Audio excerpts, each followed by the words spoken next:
Welcome to this week's edition of the MMA Analysis. We're doing it outdoors today. Wes is down in the wood-paneled basement. I'm in the basement, bro. Looks like my parents' basement, and Sean's in a blank white void. We got some new settings for you guys. Oh, he's got some shelves in there. It's going to be fun. As you can see, we're all a little out of sorts right now. We got some fights to break down, and there's some actual good fights once we get to the main card this week. We got some fights to recap from last week that I watched one of the fights, so I'm going to be helpful there. And yeah, we'll probably shoot a little bit of shit here and get going. But before we get into all that, we can talk about one fight on another card too. So. Yes, I guess we could touch on it. That was the second fight that I saw this past weekend, so we'll talk about that for sure. But before we get into all of that, Wes, how's it going? Welcome back. The fruit of your loins has sprouted. I can see it. I can see it in your face, that fatherly face right there. You look like you haven't slept in a month. Your schedule for right now just goes completely out the fucking window. Like it's not. Nothing's up to you, like nothing. You know what I'm saying? Like more running on your time. When little man's hungry, little man gets fed, or that's your ass. It's been awesome though, man. A couple of my friends are dads a couple times over, and they all pretty much say the same thing. It's the greatest thing that ever happened to you, and it's probably the worst thing that's ever gonna happen to you. Like it's so great. It can be both. Yeah, yep. And I got one of my friends. Literally, he had his first kids, and they were triplets. He had 3 girls, and now they're turning 16. So like, so it sucked at the start. It was probably all right for a few years there, and now it's about to suck real bad. It's torture for like 20 or 15 years. Yep. So I mean, like it could be worse. You know what I'm saying? But yeah, everything's good, man. Little man is he's pretty dope, man. He's a really good kid, and yeah, man, we're pretty happy. Pretty happy. Shit. Nice. Well, we are very happy for you. Obviously. I mean, Lance doubled up. I mean, he's like the first pop of the analysis. 2 times over. So yeah, but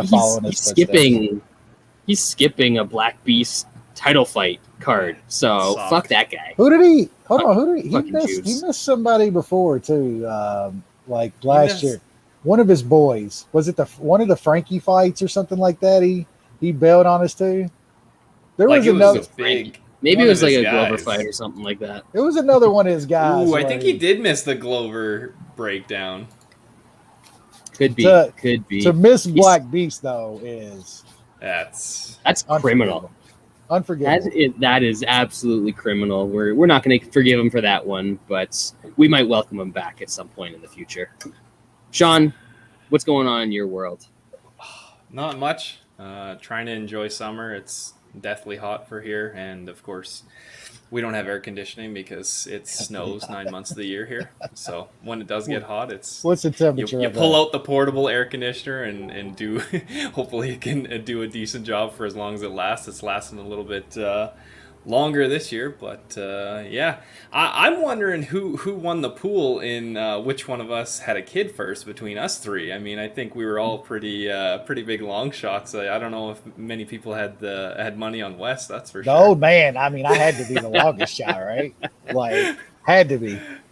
I mean, I'm trying to avoid it like the plague, so I'm right there with you, Brad. But after so many years, something might happen, So yeah, I mean, just don't wait till you're like 41. Like make sure the plan is fully in place to be yay or nay. Oh, you don't like to be just a nice little surprise out of the blue? Not at this stage. Only thing keeps going through my mind is when that little fucker turns 16, I'm going to be like 57, conked out in my lazy boy, and he's still in my car. That's all I keep thinking about is I'm not going to be able to stop this dude when he's 15, 16 years old. Yep. I mean, he's going to bring girls back to the house, sneak them through, and you're just still going to be chilling there, just dead asleep. Snoring. He's not even going to wake you up. You're going to be so out of it by that point.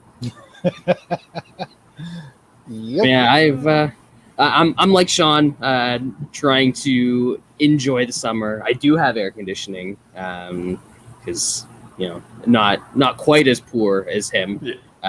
But try and make it up to the cottage, enjoy some. I got out to my first live sporting event in like 2 years. Went to Nice. like three basketball games a couple weeks ago and lacrosse game last night. So trying to enjoy trying to enjoy the world being open again. I got my sweet Toronto Rock season tickets. Oh shit! Row 6, seat 9. Naturally, Nice. yeah. $420 for the season tickets as well. So we got the trifecta there. How many games they play at home? 9. So it's like an 18 game Yeah. season? Yep. Something like that? Yeah. So yeah, not bad. Decent. Yeah. And they moved to A lot Hamilton cheaper than this my year, other so tickets it's are like gonna be. it's like 35 minutes for me to just hop on the highway and get there. So that'll be fun. Come winter, it'll give me something to do when I'm stuck inside with the snow. So And yeah, Rona's still and- running around.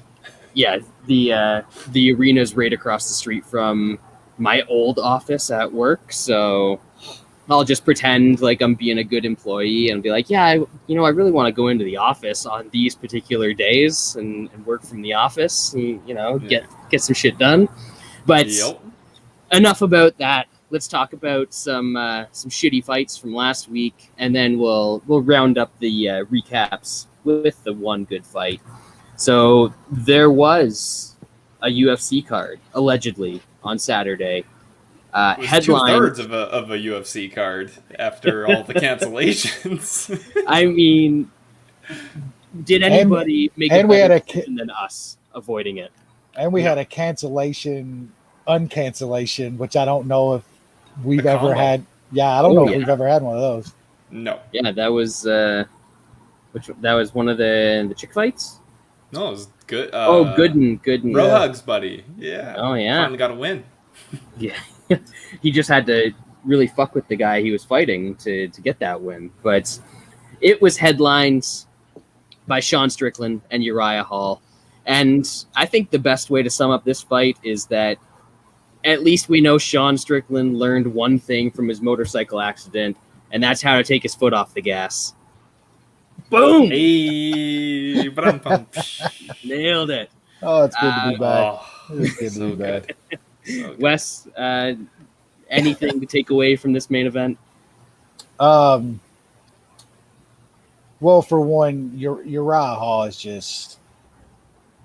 I don't know what to say about that guy, really. Like, he pulls off the spectacular from time to time, but the guy is who he is, man. I guess Strickland looked good, but like I said, it's fucking Uriah Hall in a big spot. We know what happens to Uriah Hall every time he gets to that point in his career. I mean, Strickland did look good, man. Like his hands are really nice. I like Strickland's boxing a lot. I'm He's not the really. shittier version of Michael Bisping. Like before, obviously Bisping somehow won a belt, but this is a guy that he would be fairly exciting if he had power, because he has good hands. And I felt the same way with Bisping. Like Bisping could have been like a big deal because his boxing was so good. He just never had power, so he couldn't like put anybody away. Bisping, until inevitably he put Rockhold away, but Bisping's definitely was a way better overall kickboxer than Sean Strickland. But Strickland's hand, like, it's a good comparison. Like it does, now that you mention it, watching his striking, at least his hands anyway, reminds you a lot of Bisping. It's a good comparison.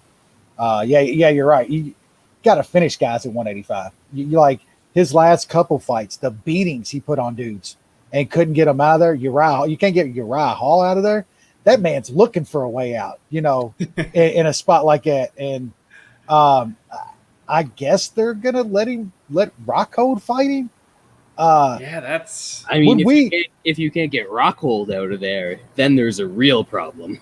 I mean, would you be shocked if Rocco catches some kind of head kick on this guy or something? Like, would that be the most shocking thing?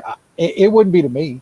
Like, really, I wouldn't be shocked if Rocco got some takedowns and just beat the shit out of him on the ground. And yeah, like, if that's a huge number, I'm taking some Rocco. Like, it's happening. Like, I'm just gonna grit my teeth and take it. But even if he does get Roccoed out of there, though, what does that say about Sean Strickland? It's just the weirdest. It says what he is. He can beat up like old dudes and guys that aren't great, but that's still not a great test. I mean, it's at some weird point he should fight somebody good.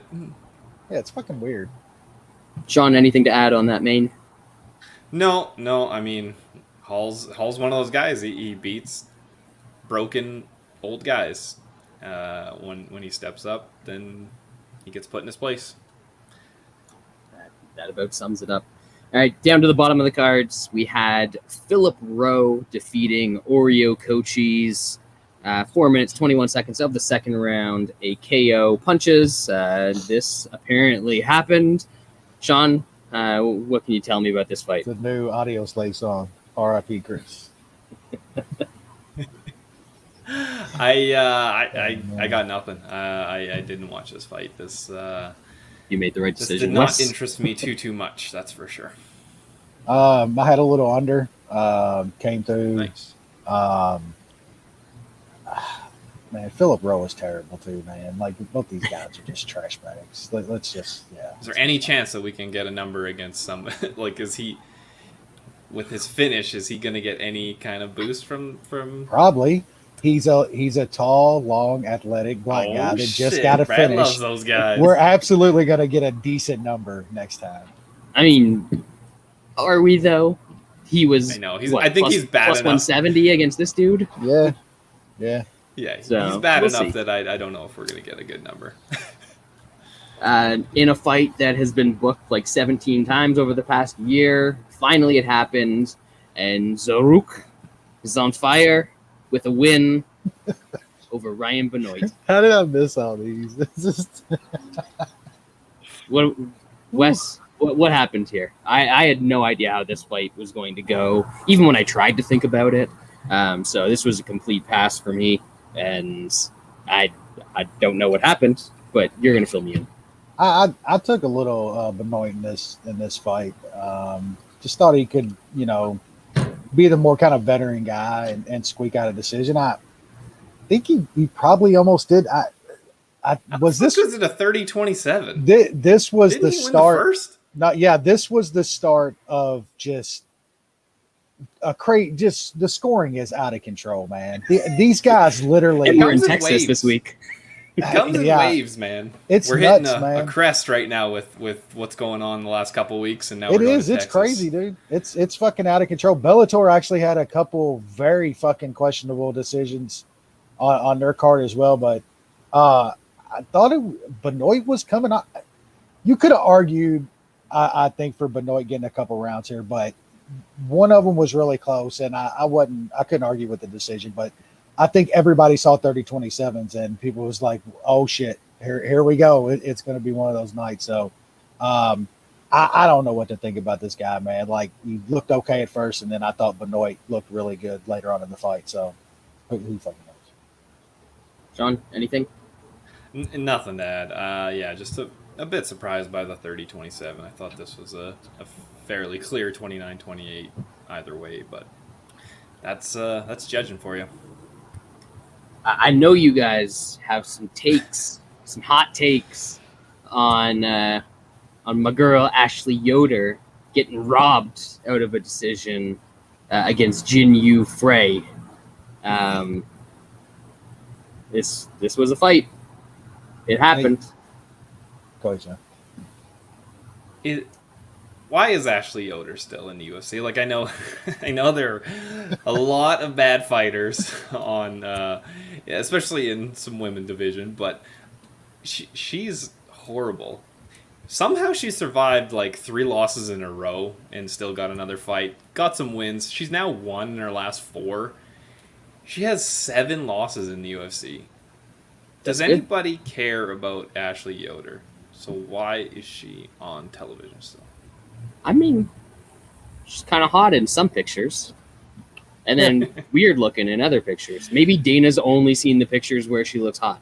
So he's like, we got to keep her on the roster. He doesn't watch her fights. I know that. Does anybody? I mean, I watched this one, sadly. But, yeah. All I know is one chick looked like she got her fucking whole shit rearranged. And she wanted to fight. So that's what we were doing. That's, yeah. Next up, we had a draw. Danny Chavez, Kai Kamaka III, Trips Kamaka, if he was a lacrosse player. Wes, what happened in this one? My boy Chavez, who I took a little bit on in this fight, he looked pretty good. He looked pretty good early, and then he did not.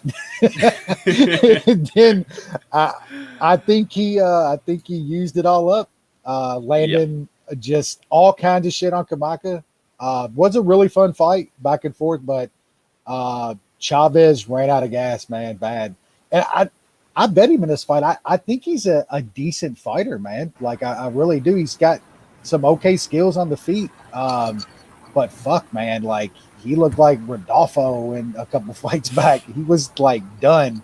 I don't get the hype on, like, they got to stop hyping up Kamaka though. It's fine. Just let him do it. I saw a lot of people doing it coming into this fight. And draw was the right decision, I believe, if I can remember correctly. He definitely got a 10-8 in there. So, yeah, I got a draw, man. I actually really needed this one. The rest of my night didn't go too well, but yeah, it was a fun fight. Sean? I mean, we always tell fighters that you always cheat. It is always worth it. Kamaka took it a little bit too far. That was that fight. that was fucking bad. The groin eye poke combo is the lovely combination. You got to be a little more sly with your cheating. You get Twitter agreeing on something that like everybody's like, what are we doing here? How's this kid not had a point taken? It's wild, man. I remember that now. Too far. What was the fight a while back where I needed Mike Beltran to take a point? And he just some cage grabs, probably some cage grabs or some shit like that. Just absolutely refused. Well, this fucker this time said, "If you foul again, I'm taking a point." He fouled like 2 more times, and he never took a point, dude. Refs should never say anything definitive because, like, damn, they don't stand by anything. I'm at the point where, like, if a cage grab blatantly stops a position change or a takedown, you got to like start taking a point. Like they got to do something. Like I know it's hard. They don't even put those fuckers on a bad position off those. You're asking for fucking cage grabs. I know. Well, I think we should start at that because we're not even getting that right now. Like fuck. You could give them like top control on a stop takedown away from the cage or against the cage. It's up to the person who got her stop the takedown. Yeah, but like you got the position changes on the cage where dudes are grabbing and just stopping, just a reverse on the cage and shit. Like, I mean, at this point, we got to literally start stopping it and like, nah, turn around, flip them around, give the guy dominant position. They'll never do that. I know, because they'll never do anything like that, and it sucks. Got to get rid of the cage and put some plexiglass in there. Yep, put them on the glass. Yep. All right, moving on to the lightweight division. Everybody's boy, Rafa Garcia, showed that he is certainly not an entire Garcia. Just tried to lay on Chris Grutzmacher. Just be a boring son of a bitch and lost a decision because of it. Oh my God. I didn't watch. I'm just assuming that this is what happened. Won a little bet here. I'll take it. Yeah. What did I make the right bet, Sean? I have no idea. You'll have to ask Wes. I didn't watch this. Nice. Wes, did I make the right bet? You made the right bet, and what sucks is like I was like, I'm gonna sprinkle on this idiot for like days. And I don't know what I was doing. I started looking at fights and shit, and I ended up fucking flipping my shit and it never works out right. I put fucking, you're right about that, a half a Garcia. I ended up putting him in a little parlay. You know what, though? He probably won that fight. Like, shit. He probably should have got the decision. He landed a ton of shit in that third round, man. And Grits was like, he got a couple takedowns, man, and just laid there. Literally laid there. Did absolutely nothing. I don't even think he threw a punch, much less landed one. And it was a week or so ago, judges were giving guys rounds for just landing some damage on the bottom. Then the next week, they were giving guys rounds for laying on somebody. Well, they gave the round to Grits for laying on him. And, yeah, he got it, man. It was a good bet, though. At that kind of number, you take those kind of decisions all day long when you got plus 400, plus 500, or whatever the fuck he was. I will take it. Don't care if I earned it or not. But hey, that's what happens in this game sometimes. Next up, welterweight division.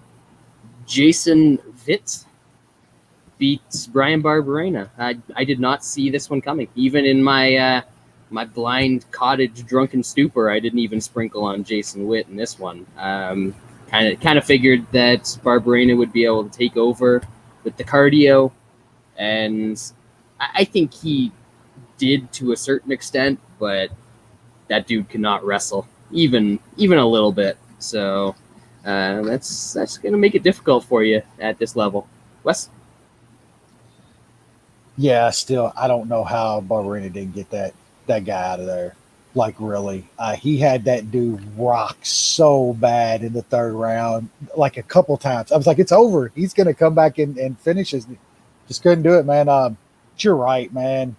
I guess Witt's a decent offensive wrestler, but it's Barberena, so I don't really know. His stuff looked good and technical, like he had really nice takedowns, but man, Barberena can't stop a takedown, and it's going to be the story of his career because the dude is like pretty good on the feet and tough as fuck, can take your punches and hit you, can take three and hit you back twice and end up getting a lot of guys out of there. But if you can wrestle like oh boy, and then he just went straight idiot though in the third, man. I'm telling you, Barberena had that dude on skates a couple times. But yeah, I was on Barberena in that fight. I did not see Witt getting that. And I guess I probably should have been a little more cautious, knowing Barberena's lack of wrestling. I did see a couple people say, and obviously one of the judges agreed that that could have been a draw, but I mean, I was biased as hell, but I thought it could have been a 10-8 third. Like, Barberena had him hurt badly twice, like really bad. There you go. Sean, anything to add, or are we moving on? We can move on pretty quickly. Barberena getting taken down 13 times in the last two fights by Jason Witt and Anthony Ivy. Not a good sign. I think the book's out on him. Yeah. I definitely thought he was going to get Anthony Ivy out of there because that dude loves to not get to the final bell in fights and couldn't do that. Couldn't do it against Witt, even though he had him hurt here. So, yeah, it's injuries and lack of wrestling piling up on Barberena. Next up, featherweight division. We had one of the Armenian crew. Usually these dudes. Yeah, usually the Armenians have a round of cardio in them, and then they are spent.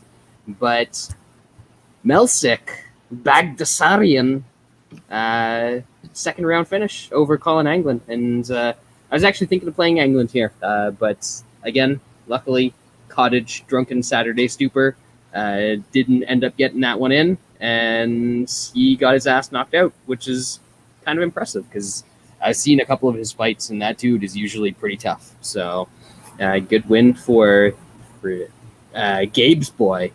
You know, Gabe loves those Armenians. He's all about those dudes. To the death.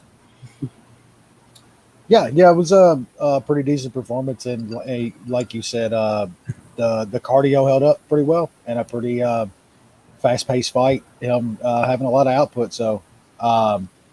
yeah, just another one of those guys down at 45, the lighter weight classes that could probably keep your eye on a little bit. Those weight classes down there are just absolutely loaded with guys, and they're all fun as hell to watch. Sean? Yeah, super nice knockout. I mean, they probably should keep giving this guy. They should give this guy a bunch of strikers because that'll be much more fun to watch than if he fights anybody that can wrestle and grapple. Because I think then it will kind of put an end to what he has. But I'd like to watch him in stand-up fights. That's for sure. Moving on to the welterweight division, Jared Baden was good in this one. Knocked out some German dude, getting back at him for the Holocaust. Minute and 8 seconds into the first round. Anything to take away from this one, Wes? I mean, not really. What can you seriously? What can you take away from that? He just maybe we get a number. Maybe we get a number. That's a future title challenger right there. I mean, he's going to challenge for the NFC title. We just gotta be careful because we don't know what kind of training that he's getting now and what kind of those good yams that money can buy with those fucking bro hug fucking sponsorship dollars coming in. Like right. You gotta be careful. This man has means now, so yeah, right. Just don't know. Do you think Gooden wrote the other dude any love letters while he was in prison? That felon? No? No. Okay. Co-main event. I know everybody was hyped up for this one. Cheyenne buys with the big stoppage a minute into the fight over Gloria DePaula. These are people in the UFC. I mean, do you think she still followed her home after this one, or what was the deal, Wes? It was a nice KO. I mean, anytime you can you get some highlight reel stuff out of, I would say, I guess 98% of women's fights, we'll take Nunez out of that, and maybe one other. But yeah, when you get a finish like that, it's always extra. I mean, I don't want to say this was the worst co-main event ever. The way stuff is nowadays, I don't know if I want to go that far, but man, it's close. Like seriously, Cheyenne buys and Gloria Stefan. That's bad. That's a really bad co-main. Great finish. I will say, I want to touch on the UFC, like their corporate Twitter account and all that, tweeting out like this woman just being, we made your day. We gave you 50 grand. Do they not know that's not a great look? That doesn't look good on you. That looks bad on you. Like this people woman are starting to see that shit in other industries and are like, that's not a good look. That's not a great thing. Yeah. This woman is so poor. She literally broke down on her knees in tears because y'all gave her 50K. 50K. She just fought on fucking as a co-main event. As a co-main on fucking ESPN. Yeah. She just got 50K, bro. And like losing it. Literally lost. Don't forget her 10-10 for her show and win bonus. Then goes into the press conference and like I was broke. Like we moved out here to Vegas. Like we got no money. Like that's a UFC. She said now she can pay people back some money that she owes them. 15,000's gone. Like she was 15 grand in debt just to move to Vegas. Like that's not a good look on she's sitting in a press conference on ESPN after being the co-main and being like, I'm 15 grand in debt. Thanks, Dana. Thanks, Daddy, for brutal. Fucking what a sport. What a sport. Yep. Sport. Love it. On to better things. Yeah, on to better things. Bellator. My boy. Man. AJ McKee. That dude is... He's the real. Honestly, he might be the best featherweight in the world. You could absolutely make that argument now. Absolutely. Yeah. For me, like going into that fight, I think you might be in the chat where somebody was asking me about Pitbull, and it's no bullshit. Pitbull's one of the best featherweights in the world.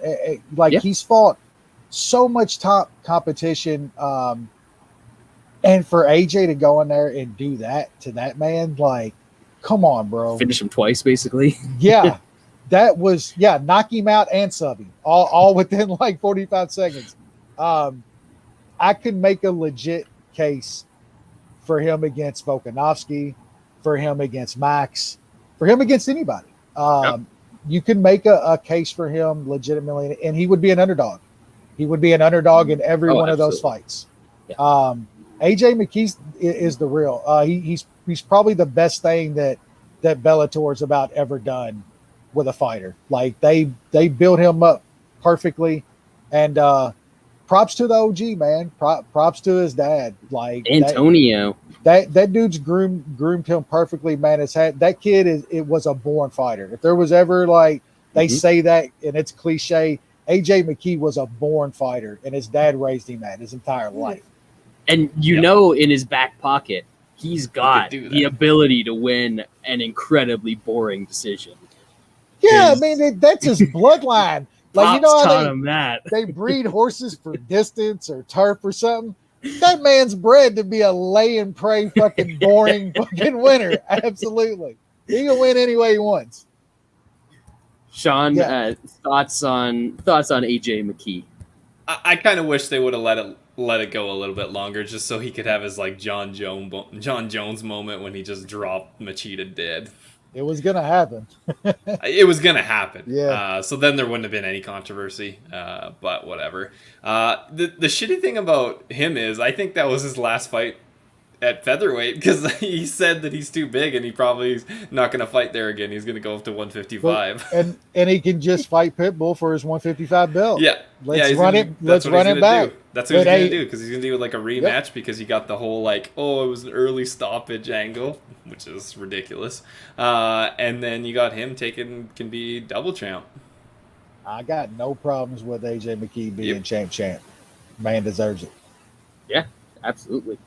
Taking both belts for the same guy too. That was a good Bellator card. It was actually a really good card. I enjoyed it. I did not see the rest of it. I'm just still salty about a decade ago how UFC finally brought in Antonio McKee and put him up against Jacob Volkman. They were like, no matter what happens in this fight, we're cutting you right after, because it's going to be the most boring thing ever. Cut. Pour one out for Mandingo. The other Mandingo. Yeah. All right. Moving on to I didn't watch the rest of the Bellator card, so we're not going to talk about that. I don't even know what was on it. Moving on to UFC 265 this weekend. We're in Houston, and man, it's a good thing we're in Texas, because COVID doesn't exist in Texas, so none of these fights are going to get canceled at all. The card is going to be exactly as it stands right now. I don't even think they know how to test for COVID in Texas, so we're good. We got 13 fights on the card. We're going to break them down, and all 13 are going to happen on Saturday night. Kicking things off, bantamweight division. You got Johnny Muñoz Jr. against Jamie Simmons. Jamie Simmons is the he's the dude that gave fucking Chickadee his mojo in the UFC. So yeah, he gave I hate him for that. I hate him for that, and he's probably gonna lose here. Brad hates him, Gabe. I don't really like him either, but that's because I've lost a bunch of money to him. Somebody gets under his skin, and it's fucking over. There'll be like 15 years from now, he's going to be talking about that for life. I hold a grudge for life. I hold a grudge. It's in my blood.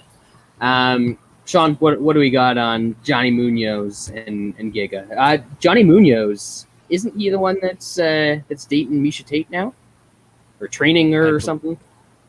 Maybe both. Training, dating. No, he's doing more. Isn't that always it's always Miesha, right? Isn't it? Isn't that her baby daddy? I don't know. Sure, let's go with it. Yeah. I don't follow the Instagram MMA stuff, but it's a good story, so we're gonna run with it. It might be a different guy. I think it might be a different guy. Yeah, I don't have much here. I think these guys are both terrible. Losing to Giga, I'm still questioning Giga. I'm just gonna continue to lose money against that guy. But losing to Manass is not a very good look for Muñoz either. So I'll pick Muñoz, but there's no chance I would have money on this fight. Miesha Tate's baby daddy is Johnny Nunez, not Johnny Muñoz. Damn it! Hey, that's a little better, Miesha. Close. Like, you could be this mook, you know. That's fair. Better wrestler. I get it. Could be Caraway. So, all right, man. Wes, what do we got here? That picture I saw at Caraway the other day, 4th of July pick. He took that breakup rough. Dude, it looked like he pulled one off of the strip. 45, cigarette in the mouth. Man. Nice. You get it, Caraway. You do your thing, man. Strap up, homie. Definitely strap up. I don't have much here, man. I don't think much of Simmons. I don't know too much coming off that loss. I think we kind of broke that fight down last time. This dude's fighting in fucking bumfuck nowhere against nobodies. I mean, he's taking them out, but we've seen that a bunch of times. I guess Muñoz has got a little bit better, kind of better pedigree here, but that is a bad loss against our boy Manass. I think we all bet him in that fight too against this guy. Pretty sure me and Brad did, if I'm not mistaken. I'm gonna pick Muñoz here just because I think he's had the better comp and I think he's a little bit better wrestler. But man, minus 250 or something on this guy right now. That's insane. You can't touch that. So complete pass for me. Ooh, sorry. Yeah, I cannot bet that price. That's hearing that was 250. Just it brought some stuff up. Maybe looking at like the under in this fight because Simmons is not durable, and I think Muñoz is, but I kind of just expect Muñoz to get a finish in this one, take him down, maybe get a sub. So I might look at the under 2.5. It's basically even money, so that might be the only thing I take a look at. Muñoz by sub is plus 250. Inside is also around even money, so I think I might just take the under to cover myself if I want to do the traditional, mook betting style of get a loss in on the first fight of the night. So. The wife's out of town at a bachelorette this weekend, so I will be watching from the first from the first fight, and then probably go for a dog walk, and then come back and watch a couple more fights, and then another dog walk, and you know how it goes with these cards recently. Because next up, flyweight division, Victoria Leonardo taking on Melissa Gatto. Yeah. Wes? Yeah. I'll be quick. I got no idea here, man. I really don't. Go ahead, Sean. So Caraway definitely missed those upgrades that Miesha Tate got, and found somebody even upgraded more than old Miesha got. Do you see that? Did you go look at that? I mean, the man has a pool. He needs to make sure that he doesn't drown. Yeah, dude. Like, it's one of those to where they went overboard. And, like, no, give me double. Just stuff. Whatever you're thinking, double it. Yeah. Yeah. This is. Gatto hasn't fought in almost 3 years. Has never fought in the UFC, and she's like a pick'em. That is amazing. That is women's flyweight, baby. I'll pick her, I guess. I mean, I'll pick whoever the dog is come fight day. Yeah, I think I've seen Victoria Leonardo fight a couple times. Well, actually, I made money on her against some Australian chick on Contender Series. I remember that. There you go. But she's not good, and I've never seen this other person. I assume she's not good, No. but she's got a win over Carol Rosa. Oh, I mean, that's legit. Yeah, that says something, right? 3 years ago, yep. Yeah, I got nothing here. This is another fight that, I mean, the one girl, the Brazilian, she looks kind of pretty. That's probably why she's here, coming off a 3-year layoff. If you listen to our boy Dan Tom, he put out an article recently talking about how layoffs don't matter, and the stats back it up. And I think we've been saying that through COVID and all that they matter less than they ever have. So maybe there's something there, and you can get a little bit of a bargain. Probably because the fighters that take that big of layoff are can afford to. Good, and then they're fighting other shitty guys, so that probably helps. Yeah, absolutely. Nothing real there. Next fight is kind of a decent one. Bantamweight division, we got Miles Johns, who looked good last time out, against Anderson Dos Santos, who he's usually in relatively violent fights because he is terrible defensively and pretty good offensively. So, Sean, what do we think is going to happen here? Yeah, I don't have too much here. That win against Martin Day, I mean, you might as well just erase it from his record. I mean, Martin Day is just not good. Miles Johns should win this fight. He's better defensively. I think his offense is still pretty decent. He could get caught with something big, but I would expect him to win. Minus 225, minus 200, probably a bit too high, but I don't want to play it. Wes? Yeah, I really wish it was a little bit lower. I like Miles Johns in this fight. Brad's right. Dos Santos, it's going to be a fun fight, but man, that dude loves to get punched in the face. And Miles John, he's long and he knows how to use his reach very well. Dude's got some pretty good hands. I just think he's the better guy here. I think Miles Johns is going to win. I'm probably going to play it. I'm probably going to put him in a parlay. I wish it would come down. I think it's come down from around minus 220. So it is dropping slightly. So I'm going to wait it out a little longer. But I like Miles Johns in this fight, man. I think he's going to win. He probably wins. But this is a dude who's been in some competitive fights with some not particularly good fighters. Obviously, the finish against Kevin Natividad last time out, it was a Feliz Navidad for actually that was on Halloween. So maybe he was like dressing up as a fun fighter in that one. But man, split decision against Cole Smith and kind of going back and forth in the grappling there, and then he beat some dude that nobody's ever heard of on Contender Series. I just think there's going to be openings there for Dos Santos, and Dimes has kind of a crazy inside the distance prop on Dos Santos of plus 490, which I think is just way too high in this spot because that dude looks for finishes, and against a lot of guys around this level, he's able to find them. So I might take a little sprinkle on Dos Santos at that price. Miles Johns is a way better Andre Ewell, and Andre Ewell fucking easily beat Dos Santos. Was a couple years ago. We'll see. Got a good number though.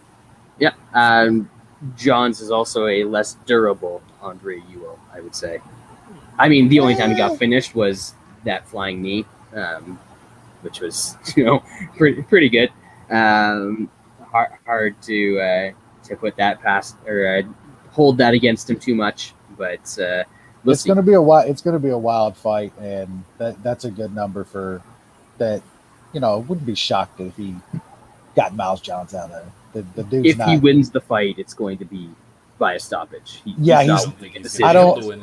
not decision in Miles Johns. Yeah, I hear you. Yeah.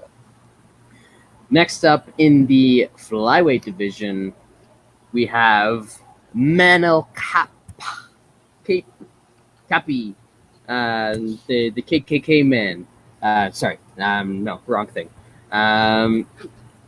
Finally looking for the first UFC win. Can he get it against O'Day Osbourne? O'Day Black Sabbath Osbourne, if we will. No? Oh man, dude, you were going right over all kinds of people's heads. Sean, what do we got in this one? This should be another decent one if we see the version of Manel Kape that we thought we were going to see coming into the UFC. Yeah, he obviously he's in fun fights when he pulls the trigger. Problem is he hasn't really pulled the trigger much in the 6 rounds that he's fought so far. I think he was probably a bit too hyped up coming into the UFC. Some guys just don't have good starts to their UFC career, whatever it is. I do think he probably won his last fight. Yes. So I think this is probably a bit of a different number if that is the case. O'Day Osbourne is not good. Like, I know we have to rely on Kape to pull the trigger, which is, as we've seen, a bit scary, but I think O'Day forces him to, and I think that's going to be bad news for Osbourne. I haven't found a parlay piece yet for Kape, but I kind of like him. I just think Osbourne is not good, and Kape is much better than what he has shown. So we'll see if it shows up actually somewhat closer to what we think he could be on Saturday. Wes, you liking the Kape man here? Yeah. I think they're giving him a spot to where he can win a fight here. He won that fight last time, so yeah, you're not getting like around -200 on him against O'Day fucking Osbourne if he gets that decision last time. I don't think. No matter how he looked in the fight. I think Sean broke it down perfectly. He knows he needs a win here. O'Day Osbourne is going to come forward and give him opportunities to get his offense off, and he just has to get it off because O'Day Osbourne is fucking nowhere near the striker this kid is. And I think he does this time. So, yeah, I have him in a small parlay with another guy on the card. Yeah, I like Kape here quite a bit as well. Kind of interesting that this fight is at 125 because I'm not sure the last time that Osbourne made 125, unless everything I'm looking at is wrong and it's doesn't actually he barely make 135. Yeah, doesn't he barely make 135 usually? His last weigh-in against Jerome Rivera, that was like super short notice, that fight, but he weighed in at 143.5 for that one.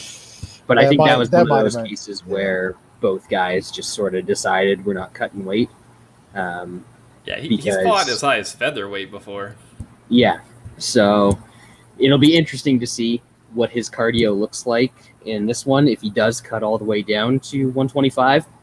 The nice thing about Kape, cardio was supposed to be a concern of his because, he's got a lot of early finishes, but looked pretty decent against Pantoja, and then he won the last 2 rounds in his fight against Nicolau. So I think that's going to definitely be an advantage here.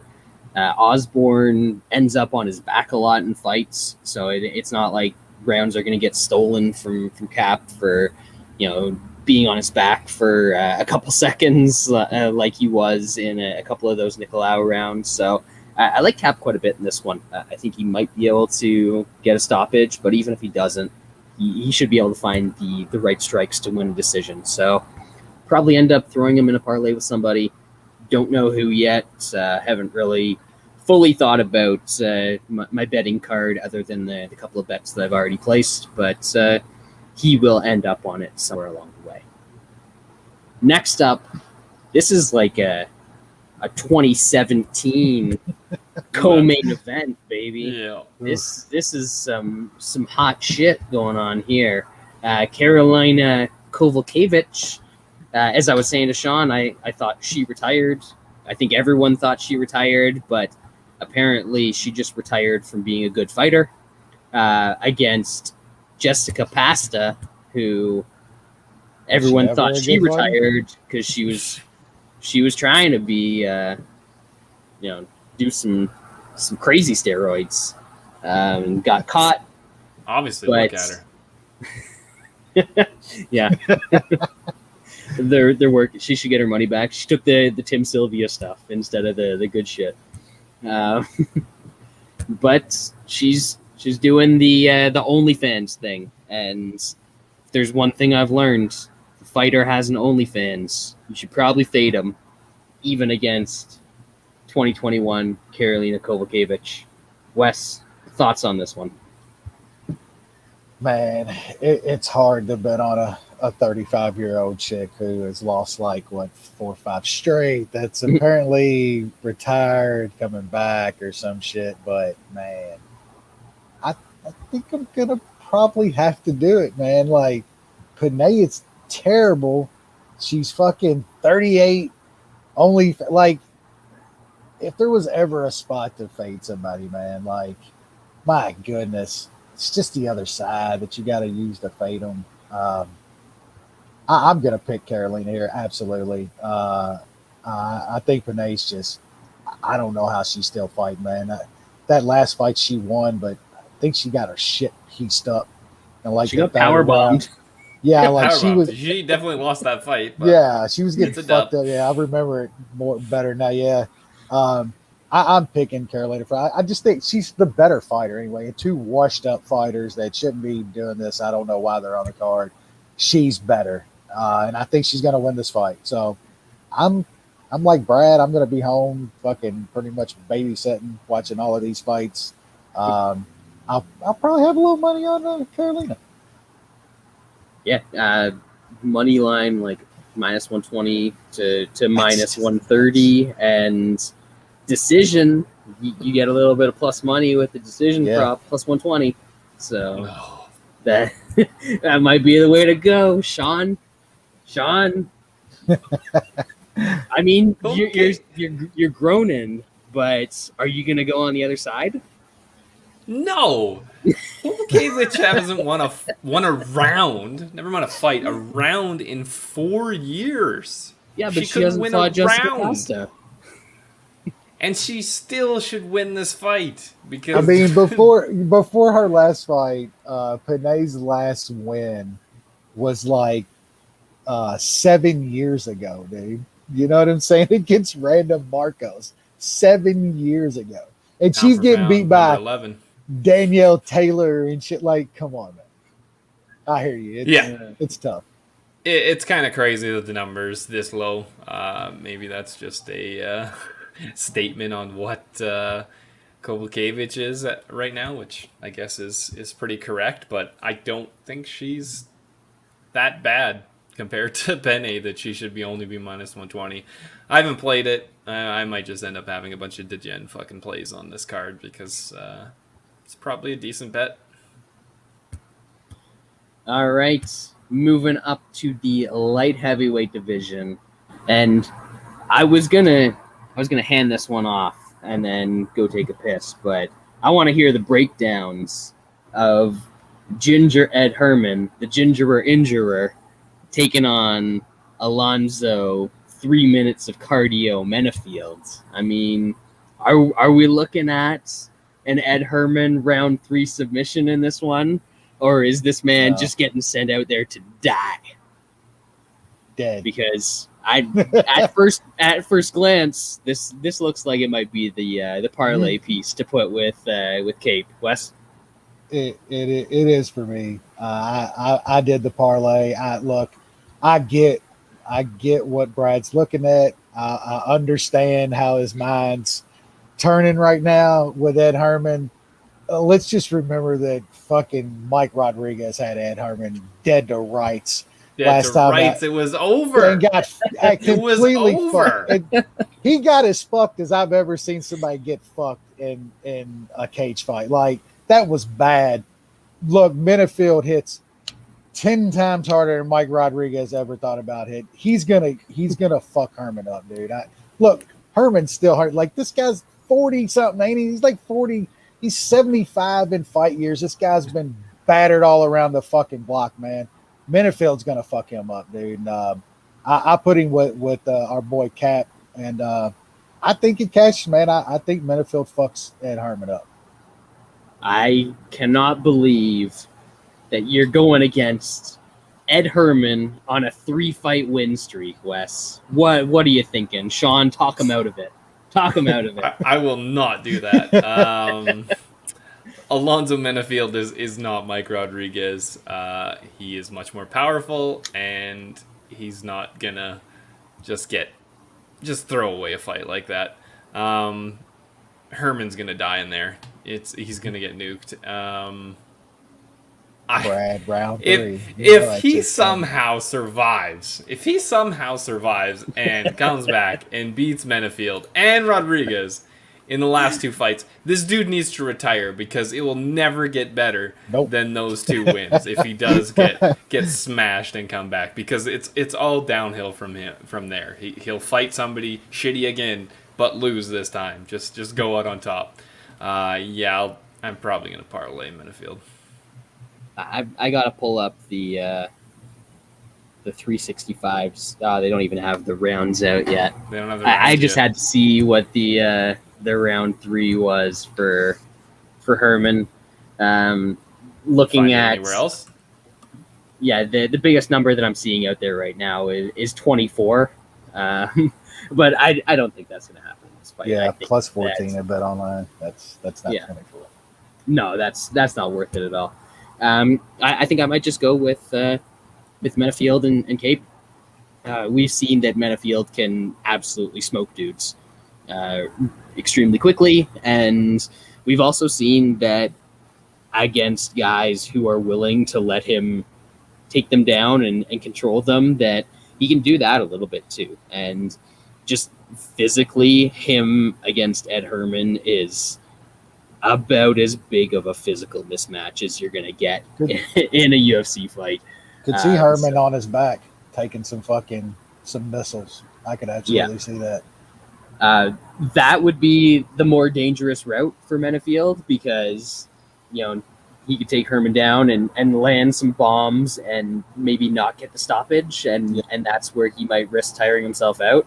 But Ed Herman, against a dude whose nickname is Slow, looked like fucking molasses. So when he's in there with Menifield, like, these dudes are gonna be moving in different time zones. This one could be dangerous. But I like Menifield here, and I think I might go Menifield Kape. That's like plus 110 at dimes, just from some quick calculations. But this next one, this is the definite piss break for the breakdowns, and probably a break during the card as well. Bantamweight division, dude who got finished by Shitty Zahabi taking on dude that got finished by Chris Rodriguez. Is that right? Gutierrez. Laid those leg kicks on him. Yeah. Yep. There you go. That's the one. So neither of these guys is good. This should probably be the first fight on the card. And you guys can break it down, and I will be right back. Yeah, Brad missed one important thing. The one guy lost to Zahabi. The other guy beat Zahabi. Yep.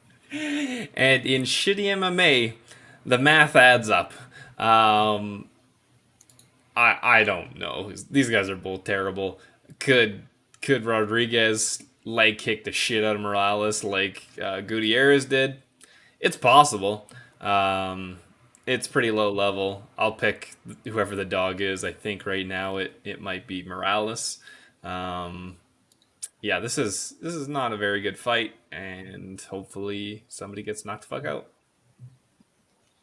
Yeah, I kind of feel the same way. It's who knows here, man. I feel like Morales is probably the better guy, but man, watching a dude get his fucking leg kicked in like that and getting stopped by leg kicks, that's never It good. was quick too. Yeah, it's Like, nowhere you want to have your money. Like you can't trust either. The other guy got fucked up by the shitty Zahabi. Like there's just no way. How can you trust your money on either of these guys? I do feel like Morales is the better dude though. Like if that last fight didn't happen against Gutierrez the way it did, I'd probably be on him at this kind of price against Darko.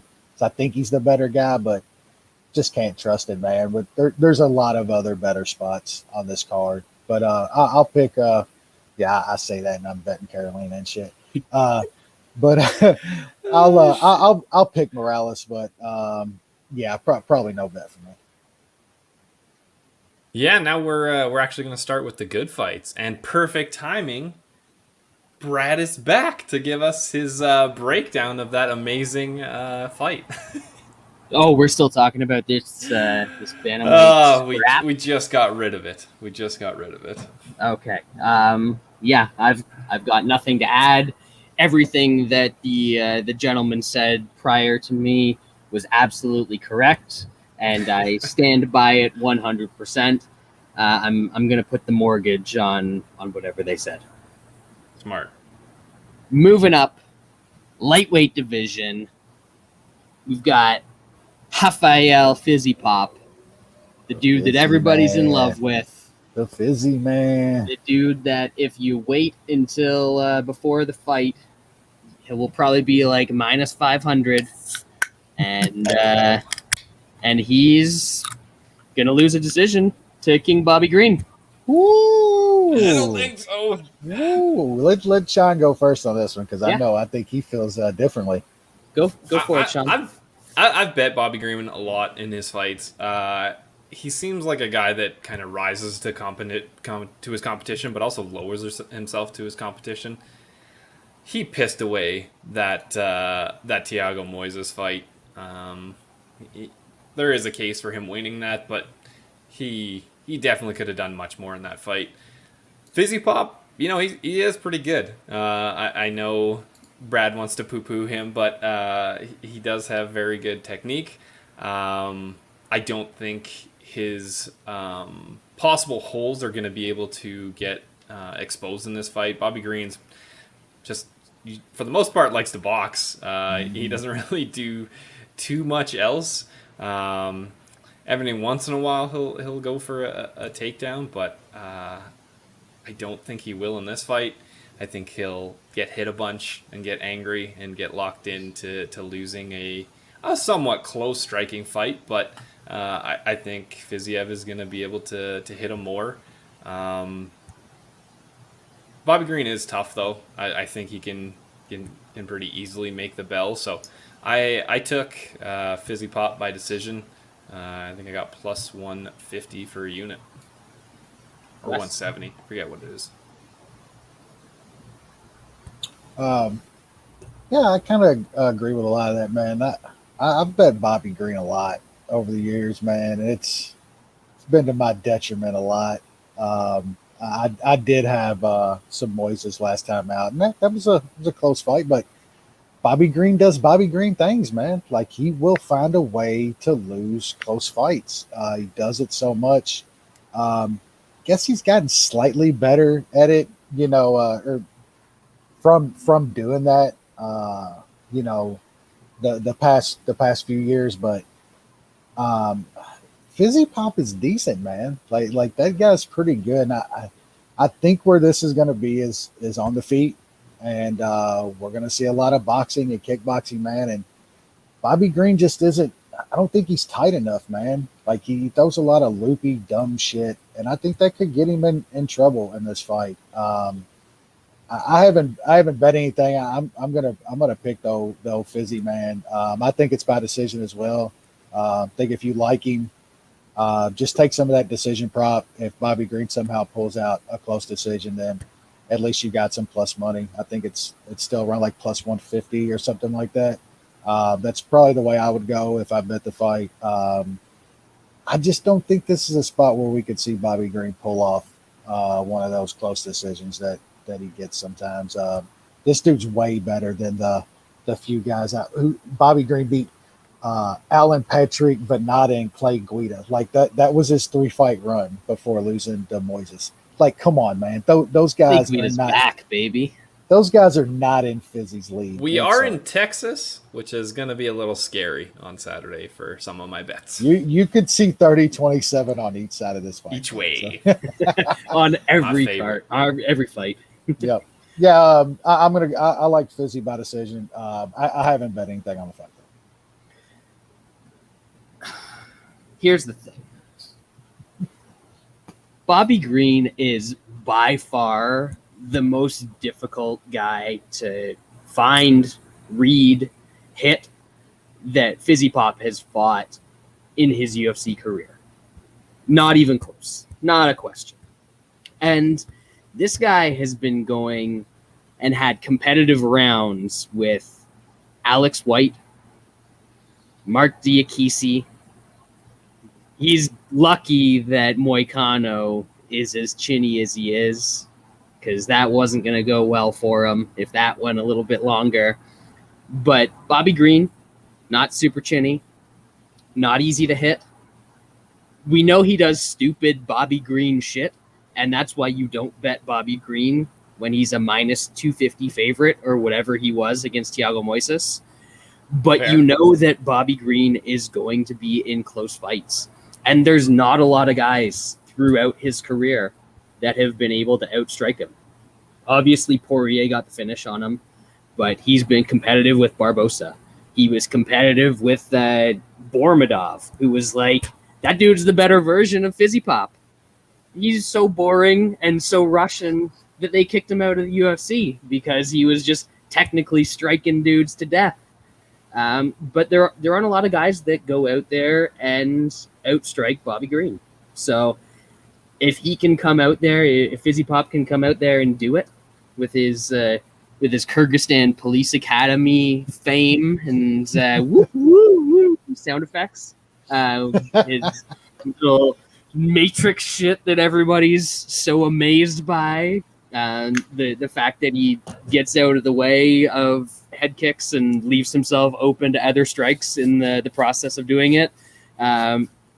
Great. Good for him. That's what he's supposed to do as a now minus almost 350 favorite. But I think that Bobby Green's going to make this a competitive fight. I don't think he's going to get out of there early. And I think we've seen that Fizzy Pop kind of fades later on in fights. So I think Bobby Green's going to stay in it. He's going to make it close.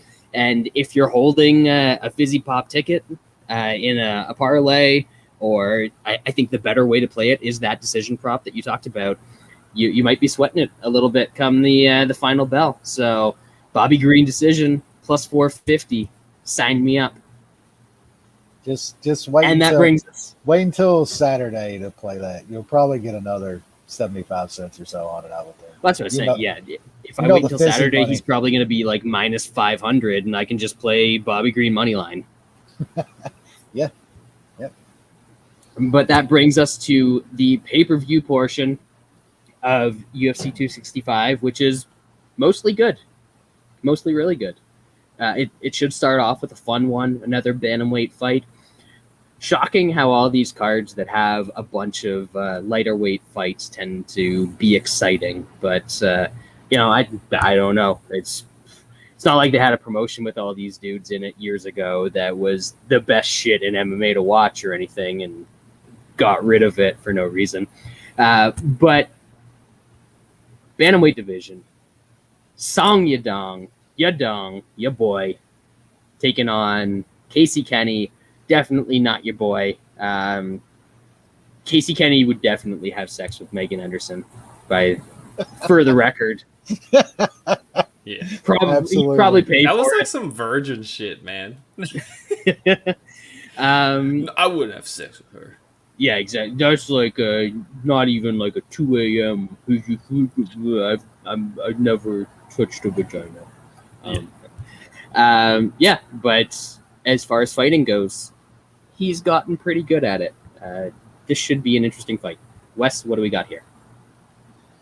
Yeah, I think this is gonna be a fairly close fight. Yeah, I like Kenney, man. I like his activity, his pressure, man. He throws a lot.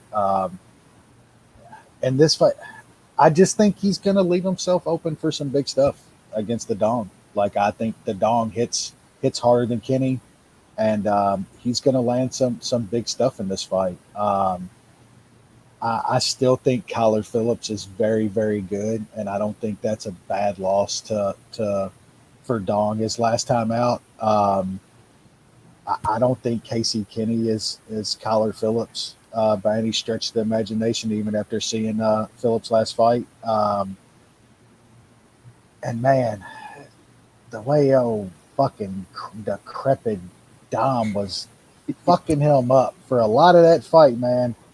Just wasn't a good look for me, man. I still, like I said, I think quite a bit of the Dong, man. So I think he lands the bigger stuff here. I think it is going to be another close, bantamweight type fight to where there's a lot of output, and you're going to be sweating some scorecards. I think if you're betting either side in this fight, you're going to be sweating a close fight. I just think Dong's going to land the bigger, more flashier stuff in this fight, and I like him straight. I got a bet on him. I also I'm going to sprinkle on Dong by decision. I think this goes 15 minutes. That's somewhere around plus 250. I think Kenny's tough, man. I don't see Dong getting him out of there. I just think he's going to land some nice stuff. So yeah, it should be a fun, action-packed fight, close fight. I'll take a little of the Dong, and I like that decision at plus 250. Sean, what are the odds that an Asian man during the time of coronavirus gets screwed out of a decision in Texas? Yeah, that's where you fucked up. That's where you fucked up, Wes. Yeah, I'm on the other side of that. I do think it's a close fight. I think I can go kind of a couple different ways. Kenney likes to scramble. I think he excels in fights that are kind of just all over the place. I think with his pressure and his wrestling, he can kind of turn it into that. I guess we'll see kind of how Yadong's cardio stands up after a fairly high-paced fight. Kenney still can get hit, and Yadong does have power. So Kenney has shown he's pretty durable. He's never been dropped in the UFC, but that is something that's a bit worrying. But I think it's going to be a close fight. I grabbed some Kenney by decision at plus 170. I think that's kind of the way you go, either Wes's way or my way with the decision props. Get some decent plus money on what should be a fairly close fight. Yeah, I really don't know what side I favor here, because both of these guys struggle when their opponents are able to mix in the wrestling, and neither of these guys is great at doing that. Kenney probably has a little bit of an edge there, but he's really moved away from that as part of his style over the past couple of years as he's developed the budget Dominic Cruz sort of style. So I think that, as the guy said, Dong's going to land the harder shots. I think Kenney's going to be able to keep up the volume a little bit more. And based on what we've seen out of judges the past couple of months, I don't know if they're going to favor the guy with the more consistent volume or the guy that does more damage. I think that the over 2.5 is probably pretty safe here. You can get that around minus 220. I'm seeing some of the legal spots in the States right now. FanDuel has fight goes to decision at minus 164. I think that's great. I would probably look at that if I had it available. The best I can get is like minus 185. But I think this is a decision. I think it's competitive. I think it's going to go back and forth. And instead of taking a side here, I might just look at throwing that decision prop or the over 2.5 in a parlay, because if I had to pick, I'd probably say Kenney, but not confident in that at all. Next up in the strawweight division, we got Tisha Torres, the tiny tornado, the tiny turned tornado, as it were, taking on Angela Hill, who does she have more losses in the UFC than Ashley Yoder? Somebody needs to do the research for that one on me, because she's got a lot of them. She beat Ashley Yoder her last fight. I know. Okay, She's got so 6. No, it has to be more than that. 7. Sorry, 7. All of her losses have been in the UFC. Oh, never mind. She's been in the fucking UFC forever. She got so many. 9. Got to keep scrolling. God damn. 9 losses in the UFC. That's all of them. She's getting to like Jeremy Stevens territory with that. So, that's. I personally, I think we see another one added to the list here. Even though Torres hasn't looked great over the past few years, she's definitely not at her peak. But I feel like Hill's improvements have been quite overblown. Wes? Yeah, I think you're right about that. She was getting kind of blown up. I was a little guilty of it too. I thought she had improved way more than in actuality. Watching her last couple fights, I don't know, man. Like I think the size difference might play a little bit of part in this fight. I do think Hill could win that clinch battle. I don't know, man. I don't know what to expect out of Tisha Torres at this point. She's getting wins over nobodies. She's losing to the top competition. At least Angela Hill was going to split decisions with a couple decent fighters. I don't know though. If you're going to take a side, just take them by decision. Get some plus money, kind of like the last fight. Whichever side you fall on, just take them by decision. This is going 15 minutes. I kind of favor Angela Hill. I just, like I said, I think the size could matter here. Like I could see her just grappling Torres up against the cage a lot in this fight, doing a lot of clinch work. I don't see Torres getting Hill down and end up on top of her. So I think there's like a plus 170 out there for Hill by decision. If I was to bet anything, it'd be that. Whichever side you fall on, just take the plus money decision and go with that. Sean? Bet Online goes to decision at minus 325. I honestly think that has value. Yeah, it probably should be like 600 or something like that. Like there's a very, very few fluke opportunities for this to stay off the scorecards. Angela Hill still gets laid on by some pretty terrible fighters. Yeah. Yoder laid on her for a bit. Waterston's not a terrible fighter, but she was able to lay on her for a while. Same with Gadelia. Same with there's like everybody in the UFC is able to get her down for the most part and lay on her. I think Torres can do the same thing. Hill's stand-up has improved a bit, but I mean, honestly, Torres had to have improved too because it was so bad. So I think Torres can push forward, get in tight, and probably take her down and lay on her for a while. And she only really needs to do that twice, and she'll get a scorecard. So I'm staying away from that, but I might do some chalky-ass parlay and throw some goes decision in it because that's one way that you don't have to be scared after it hits the cards because it probably could be a fairly close fight. Yeah, last time these two fought, Torres was able to take her down and control her for very significant portions of both rounds. And honestly, they've both probably improved their weaknesses a little bit since then, but I think it's still pretty much the same fight. There's a reason that this is the second fight on the pay-per-view. You've already bought it. You're already at this point. They're not losing any buys by putting this one in this spot, but it is definitely going to go 15 minutes. I favor Torres. Honestly, I think the price is kind of low.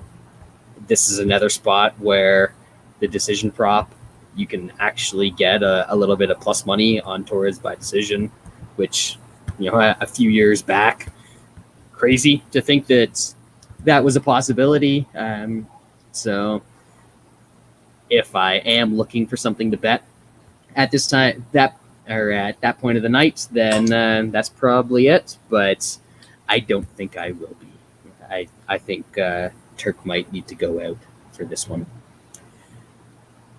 But I will certainly make sure that I am back for the next fight, because we are in the welterweight division with the Valencia King, Vicente Luque, taking on Michael Chiesa.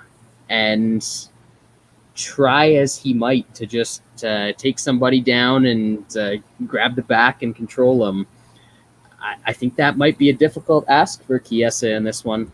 Sean, we'll start off with you. Yeah, this is these guys are like the polar opposites. Luque throws a ton of heat, gets hit a lot.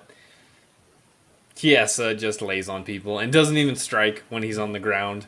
That's probably a bit worrying if you're kind of backing Chiesa, because if he does get Luque down, he's got to be doing stuff, because the crowd's going to be there and they're going to fucking boo the shit out of him if he's not doing much more than what he's done in his recent couple fights. So I think that might force him to be a little more aggressive on the ground. Luque has been taken down. He does a fairly good job of getting up, but Chiesa's shown a pretty good top game and able to hold some guys down. So I think when it's on the feet, Chiesa's going to be in trouble, and I think that's going to force him to go for takedowns. He might get those. I'm also curious to see if Luque doesn't go away after 2, if he can hold the pace, whether he's getting some takedowns but getting stuffed on some. Like there's a lot of questions in this fight. I kind of went a little bit weird with this one. I threw a half a unit on Luque by sub at plus 1400. I think if he is able to stuff some takedowns and make Chiesa work, then Chiesa might get tired, and if he's getting lit up on the feet, he might go for a panic takedown and get caught in a Brabo or whatever Luque likes to do. I also think there is a possibility that Chiesa is able to kind of lay and tire out Luque, just lay on him for a couple rounds. So I also threw a unit on Chiesa by decision at plus 240. Luque's tough. Chiesa doesn't really finish people, and I don't think he's going to be able to sub Luque, so I don't really see him getting some vicious ground and pound in. So we'll see. Hopefully one of those hits. Wes? Hopefully the Luque sub. Yeah, I mean, I'm going with my boy Luque here. I think Sean is right that Luque's been taken down before, but I wouldn't necessarily say he has bad takedown defense. Like, he's usually taken down in like exchanges and stuff where dudes are panic shooting on him because he's fucking piecing them up. And I also wouldn't say that Chiesa has like the best like offensive wrestling to get guys down. Like he gets guys down, he'll like wrap legs and shit like that. He's not got like the greatest takedowns. I wouldn't be shocked if this was on the mat at one point, but like you also said, Luque is no like fish on the mat. Like the dude is a pretty legit black belt. I don't, I never had a feeling like he was in trouble when he was on the mat, having to be in those positions. I don't think Chiesa's like some like sub magician or some shit. He usually works guys over, works around to their back, and gets rear naked chokes. I can't really see him doing that to Luque unless Luque was like completely gassed somewhere deep in the third round. I'm more just, I see this is going to be on the feet for the majority of the time. And man, that is a bad world for Michael Chiesa. I really like Chiesa, man. I've made some money on him. I just think it's a tough spot for him. I really do. I think just think Luque's a sort of a bad matchup for him, man. Like if he can't get this to the mat, he's in some trouble, man. So that Luque sub prop is pretty crazy because, like I said, Luque is a black belt, man. Like he can choke you out. I'm more seeing on the feet. and I think Luque's gonna do some piecing up. He might have to survive some small portions of this fight on the mat with Chiesa. I wouldn't be surprised if this goes 15 minutes though. I'm not sure what Luque by decision is. I'm just gonna take a little straight. I like Luque here. That's my fucking dude. One of my favorite fighters in the entire sport. Should be an awesome fight though. Luque for me. Luque decision is like 250 to 300 depending on where you look. So that's not bad. I like Luque as well. I think that sub prop, that's pretty nutty, that line, because Chiesa has, I think, 3 sub losses in the UFC. Pettis, Lee, and Masvidal back in the day. He's lost all 3 of those by sub. I think that Luque's sub game is on par with those dudes for sure. And yes, we've seen Chiesa spend a lot of time getting takedowns and being in control of guys, but he hasn't fought a lot of wrestlers. Like when you go through and you look at the actual wrestlers that he's fought in his UFC time, if you want to consider Colton Smith a wrestler, that dude took him down twice and Chiesa eventually got sub. Kevin Lee took him down and basically controlled him for the entirety of their fight. And all the dudes that Chiesa has gotten multiple takedowns against. Magny, Dos Anjos, lightweight, who's like a pretty good wrestler, but a lightweight. Diego Sanchez, Carlos Condit, those are all the recent ones. And yeah, of course he's taken those guys down. Like, look at who the fuck they are. I think he might get 1 or 2 against Luque, but I don't think he's going to be able to hold him there. And once this gets back on the feet, as you guys said, there's so much violence that comes from Luque that dudes just panic when they're on the feet against him. So I could see him shooting right into a guillotine or a Darce or a Bravo or something like that, like Sean said, and might search for the best price that I can find for that sub prop. It doesn't look like it's anywhere near the 14 that he was able to get, but worth a little stab if I can find my equivalent of a Russia book. But yeah, I like Luque in this fight. I think that this is going to be a case where the crowd honestly could sway the judges, because there's going to be one guy that's trying to control and one guy that is trying to do a whole lot of damage. And I think that the guy doing the whole lot of damage is going to get the nod. So I'll take Luque in this one. Co-main event time, bantamweight division.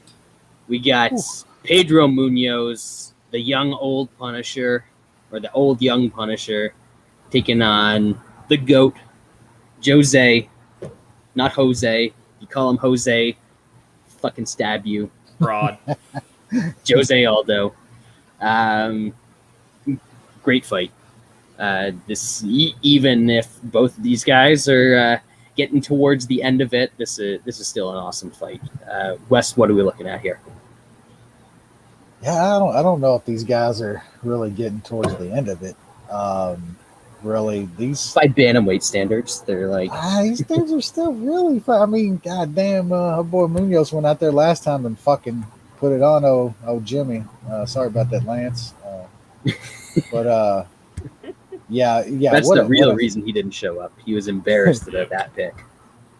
Yeah, hell of a fight, man, and it's just always, even after all these years, man.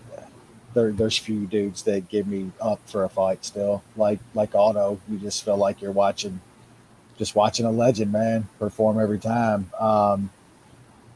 Yeah, this was a tough one for me, man. I really like both of these guys. I've been on Muñoz so many times, man. Made so much money with this guy.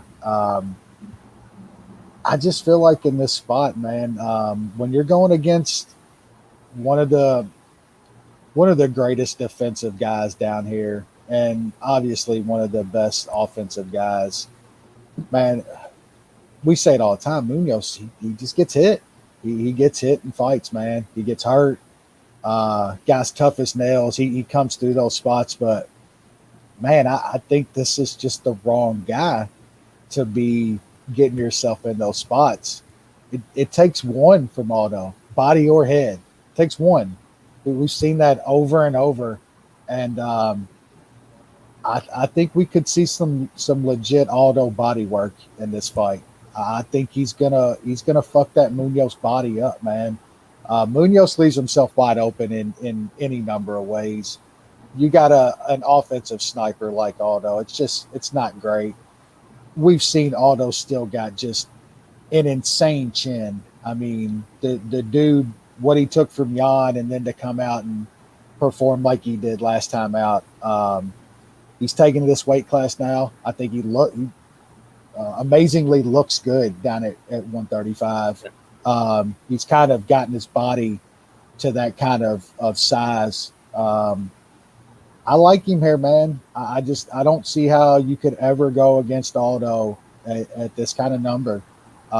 This isn't Jan. You know what I'm saying? Like, as much as I love Muñoz and I think he's a great fighter, it's not Peter Yan. You know, this isn't that level. And these are the type of guys that Aldo finds ways, man. I think he's gonna win this fight. I don't think it's gonna be like as action packed as you would hope for until something crazy happens. Aldo catches something. I think it's gonna be more measured by Aldo, and he's gonna find the big shot, man. And if not, Aldo over 15 minutes. Who do you think's gonna get hit more in this fight? Muñoz or Jose Aldo? I'm putting my money on Aldo at this kind of price. I think you got to. Sean? Yeah, I like Aldo in this one. I don't know if I'm as confident as Wes in this one. I think we've both backed Pedro Muñoz a lot in his career. The dude loves to brawl. He might force Aldo into a brawl because that's kind of what he does. He comes forward and he throws and he gets hit. Like Wes said, that could leave him for some good openings, whether it's the body or the head. All those look pretty damn good at this weight class, considering the age and all the wars he had before it, and he's come in and looked good. I felt like he was doing very good against Peter Yan until Yan took over. I know everybody thinks, I think it came out on Twitter a bunch, and these guys are basically the same age. Muñoz is actually 2 days older, and everybody's like, what the fuck? They've both been in there a lot. Obviously, Aldo has been in a bunch of wars, but so is Muñoz. Muñoz just seems to have taken it so far, but at some point that will give way, especially at this weight class, and after so many in your age, that might add up, and Aldo might even get a finish here, and that's kind of crazy considering the punishment that Pedro Muñoz has taken before and not gone down. But I like Aldo to win. Could be tight, but I like him. I got him at -110 for a unit. Yeah, I like Aldo in this spot as well. Muñoz is extremely tough. He does like to fight at a super high pace, so I understand why people are looking at that and kind of siding with him. But his big weapons are leg kicks, which I don't think you're going to have a ton of success leg kicking Aldo. He's just so good defensively that even if you want to throw those calf kicks, I think he's fast enough and he's good enough defensively that he's going to be able to get that leg up and defend those and really take away one of Muñoz's major weapons. And if he does that, then Aldo's kind of going to dance circles around Muñoz. And I know Muñoz is going to want to make this a brawl, but technically these guys are on different planets. Aldo is going to be able to use footwork he doesn't have to completely evade or run away. He's going to use footwork to get out of the way of Muñoz's big shots, and he's going to be able to answer back. And I think Wes hit on a big point, which is Aldo works the body. Muñoz, we know he's super durable when it comes to his chin. That dude can take some shit. But those are the guys where if somebody can find their body, then that's probably the way to get them out of there. And I don't necessarily think Aldo is going to get him out of there in this spot, but I think that's definitely going to maybe force Muñoz to take a step back and think about things a little bit more than he normally would. And then as far as the cardio goes, I think Aldo's cardio has looked fine at 135. He won round 2 against Jan. He won like the first 4 minutes of round 3, and then really started to fade and got it put on him big time at that point. But Muñoz doesn't have the same sort of offense that Jan has. So I think Aldo's safe in that regard. Muñoz isn't going to take over this one late. So I like Aldo to do the early work and hold on for a decision in this one. So I'll take Aldo. And we all like Aldo. So Aldo, Jose Aldo, the old man, the legend, is the consensus bet of the week. Right now, -112 at Dimes, -113 at Bet Online. Some of the legals over in the States, -115. So I think we're all on board with those prices. And he continues his run at 135. And you love to see it. Love to see it. Finally, main event. It's time for some Black Beast on Black Crime. My favorite fighter. Yep. I will have you know, I did my research on this one, and Derek Lewis has never lost to another black fighter in the UFC. It's official. Yeah. What are you gonna say, Sean? I think you're right. You're damn right I'm right. I know some people might disagree with me. Oh, what about Cormier? Come on now. That's the whitest dude anyone has ever seen. He's Cajun. He's Cajun, John. That does not count. That is like, have you ever seen a black hall monitor in your life? Even what about Sean Jordan? Wasn't he black or half black? No, Sean Jordan was a Was he fullback white? for LSU. They only make white dudes do that. Yeah, so it was almost his entire career, but way back in the day, he lost to Tony Johnson Jr. And I don't know, that one might not even count because that dude fights over in Russia now, and I'm not sure. I'm not sure if that counts anymore. So maybe Derek Lewis has never lost to another black man, and that's why he is the Black Beast. And lo and behold, he's up against a black man in Cyril Gane. So something to consider there. And I'm not even sure, to steal a bit from Lance, is Gane even top 5? Yes. Wes, do you think? Yes, and it doesn't matter because the guy got broken last time, unfortunately. Yeah. But take it away. Wes. Main event. It's Black Beast time, baby. Do I have to do this? You do. So everybody First of all, knows. historically, how do you feel about the Black Beast? I mean, everybody knows. I think he's just the most technical heavyweight that we've probably ever seen. I mean, just prime Mirko striking, prime fucking Fedor fucking MMA wrestling. I mean, prime fucking Big Nod jiu-jitsu. I mean, it's That's just great. My God, this man. Total package. Look, man, I do this same song and fucking dance every fucking fight. Like, he's gonna be getting his ass whooped until he's not. Like, it's gonna happen. I'm fine with that at this point. I've accepted it. I know it's gonna happen. Like, seriously, like, Gane is such a superior fighter here. They all are. Everybody is like. That's what's going to happen. I'm dead serious. Not even joking anymore. I think Gane is going to look very, very good until he's not. And It could almost be a Curtis Blade situation where Gane's going to be looking that good, and then something comes up, the dude's laid over dead, and everybody's just wondering what he got hit with, where it came from. Yeah, man, I'm betting fight doesn't go to decision in this fight. I am not even going to pick a side. I'm going to take the dog money and Toutmaster.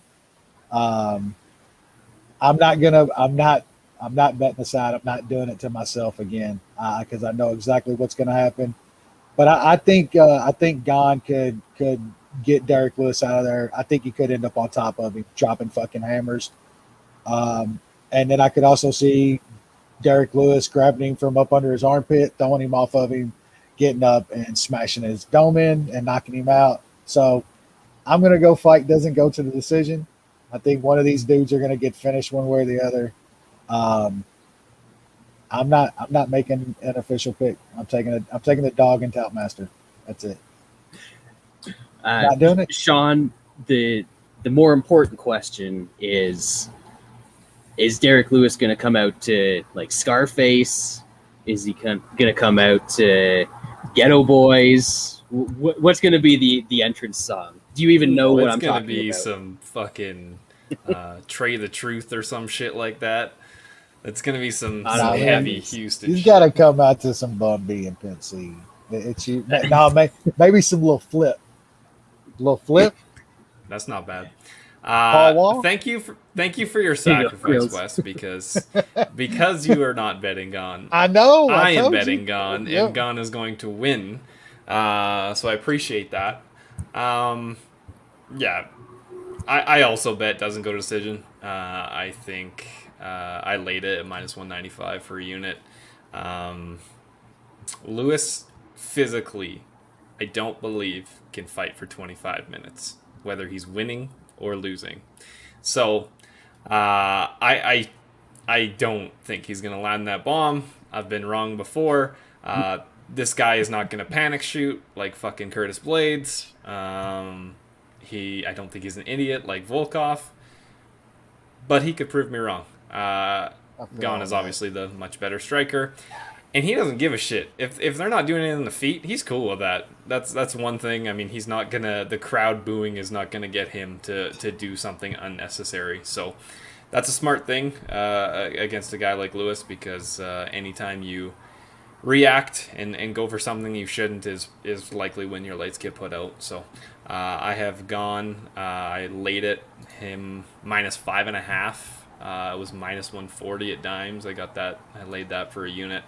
I think it's going to be a very, very wide decision, but I really do think that Gane's going to finish him in the third or the fourth. You know what? If I was a dumber man, I would say that -5.5 is a good bet. But you made an excellent point earlier, except you made it the wrong way. You said that Gane's not going to go crazy. He's not going to go for the finish. And he's not. He is going to give Derek Lewis 25 minutes to find one punch. That's all he needs. The guy still lands 5 a minute. Like it's not like he doesn't land that much. I just think he lands little tippy tappy leg kicks. That's what he does. And that's what he does. It doesn't do anything. It's not going to do anything to the Black Beast. And that's, you guys both said, you don't think that he can fight for 25 minutes. He doesn't need to fight for 25 minutes. He needs to fight for 1 second. And even when he's fighting for an entire round, when the clock's counting down from 5 minutes, he fights for like 30 seconds of that 5 minutes. There is no more efficient fighter in the history of MMA, of course, than Derek Lewis. He lays on his back for whole rounds. And then damn right. One punch. Yeah, exactly. It's perfect. He knows exactly what he does well, and he does it better than anybody. So he's going to stick around in this fight. Gane's going to let him stick around in this fight. And you're right. Gane's going to be winning the fight. And that's why that -5.5 is probably your best bet here, because if this does somehow go 25 minutes, Gane is going to win the rounds. Unless it turns into a complete staring match, like the Hog fight, in which case, they're in Houston. So obviously Lewis is going to get the decision. Derek Lewis decision plus 1,400. Just saying. But I don't think that's actually going to happen here. I think that Lewis can land something. It's not like Gane is unhittable. We've seen him crack before, but we haven't seen him crack before by Derek Lewis. So Munich this week, of course, is Derek Lewis by TKO. It's plus 450 at some spots. I got myself some plus 419. And Lance isn't here. We didn't even talk about this. We don't need to talk about this. We're on the same page. You knew what that's just a wavelength. That's the Jewish wavelength you got going. Black Beast champ season. I mean, now hold on. Can we talk about what a sham this fucking is? And absolutely, they've done this before. This is a million times. This is the biggest sham of one they've ever done. It's not a real belt. Nobody cares. Like, this is just, I know. Great. This is way out there of any kind of interim title. Like, this dude literally just fought. What are they even talking about? It's nuts how scared Hog is of Derek Lewis. I agree that he is a sham of a champion. So I'm glad they're putting this fight together to get a real strap on a real man like Derek Lewis. And man, the balls are going to be hot in Houston. I can tell you that much. That might be the only saving grace for Cyril Gane is that Derek Lewis wants to get out of there early because his balls are hot. So he just puts him out of his misery in the first couple minutes instead of the last couple minutes. He done fucked up though. You didn't see the picture of this dude in the cryo chamber saying my balls is cold now. He done cooled the balls down too much. Fucked up. He done fucked up. Yeah, but he's in Texas. Just wait till he goes outside. Yeah, 115 or so. Yeah. just a little balmy 115. Sean's like, it's hot up here. I gotta get out the portable air conditioner and shit. Like, come on down here. Come on down here. You can really see the planet on fire. Die. It's been on fire out not quite in his neck of the woods, but pretty close. So been seeing it. That's nuts. So Black Beast, save us from what's about to come. We need it. Boring Frenchman, save us. What was that? Boring Frenchman, save us. No, he didn't want to fight, so they found the replacement. That is hog slander, and we will not take that on this podcast. That he deads that fat bastard. Watch. Yep. I cannot wait. We won't have to worry about it. It's not going to happen anyway. So, but we're gonna get a Gane Hog stern match. Is what we're gonna. I was gonna say hypothetical. if your two French boys both have belts, what happens? They fight each other. They don't like each other. Yeah. They're not used to train. They're not friends or anything now. It's like a rivalry. Like Gane's trained by Ngannou's former trainer, who had like a really bad breakup and shit like that. Yeah, they don't like each other, allegedly. But the way like French people don't like each other, I even they don't send each other croissants on Sunday. They only do it during the weekdays, not on weekends. God, can the belt even fit around? It cannot. He'll have to toss it over. We won't ever know. He'll have to toss it over his shoulder. But what a great story it's going to be on Saturday night. I'll be watching. You'll be watching. Everyone will be watching. The Black Beasts get crowned. And then all we have to do is wait another month and a bit. And then we get Glover crowned. And 2021 is just, it's the year. It's the year of the analysis. The hog analysis.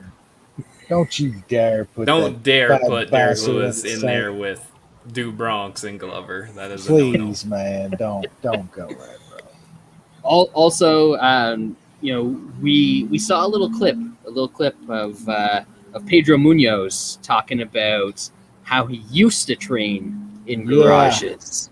Brad's got the inside. He turned his back. Yeah, he got all Americanized and shit. Glover never forgot where he came from. Damn right.